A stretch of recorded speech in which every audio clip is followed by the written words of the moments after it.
So it's a new day, it's a new week, it's a new program. No more moaning, no more bitching, no more whining. I just had to get that shit out of my system in the last video, and I'm sure you can understand why, because of all the bullshit that's out there. That being said, it's time to move on, be positive, take the new day, the new week, and the new month by the nuts and smash it.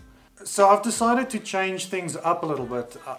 For the last 8 weeks, I've been doing the same thing every single day, and it kind of not only gets boring, but I found that specifically for me, my body kind of gets used to the movements, it gets used to what I'm doing.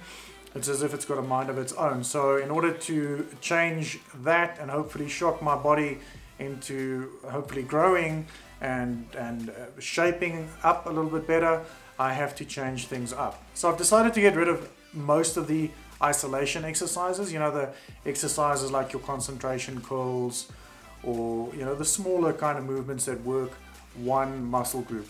And I've replaced it with majority compound exercises. I've always been a fan of compound exercises. I've never really wanted to be just somebody that looks big and is not strong.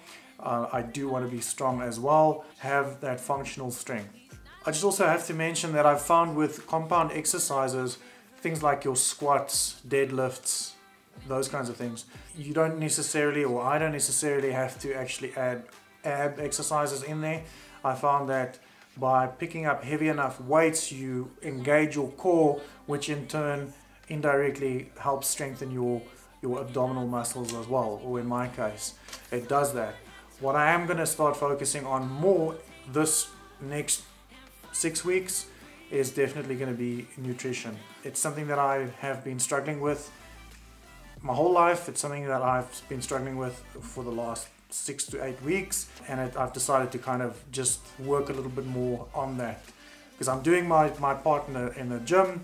Obviously I'm lacking something somewhere else, and I'm pretty sure that is in the kitchen. By doing that and by focusing on the nutritional aspect and taking the supplements that I'm taking, spending the amount of time that I am in gym, it's impossible to not see results.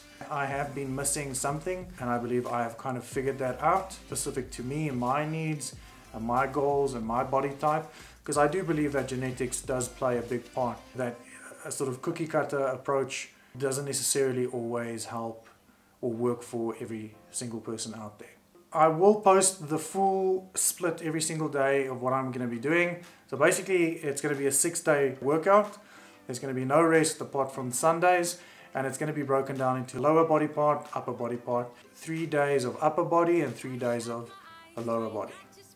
That way it kind of keeps the muscles guessing, and after 4 weeks there's going to be a deloading phase, and then right at the end of the 8 weeks there's going to be a training or a testing week, which you're going to basically overload your system, or I'm going to be overloading my system with as many reps as possible, deadlifts, compound exercises, etc, etc.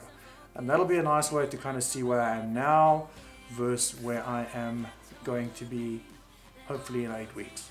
And as always, I'm Roo, and my lesson that I've learned in the last 8 weeks really is very, very simple. I've learned that we need to be kind to ourselves. We need to stop putting as much pressure on ourselves as we do, specifically myself. I tend to put a lot of pressure on myself, not only with this kind of thing, but in my business and friendships and relationships and family and all of that stuff. And you kind of get to a point where you just overload yourself with too much pressure, too much stress, and then everything else falls by the wayside. I'm not going to be as hard on myself as I used to be. I'm going to be kinder to myself.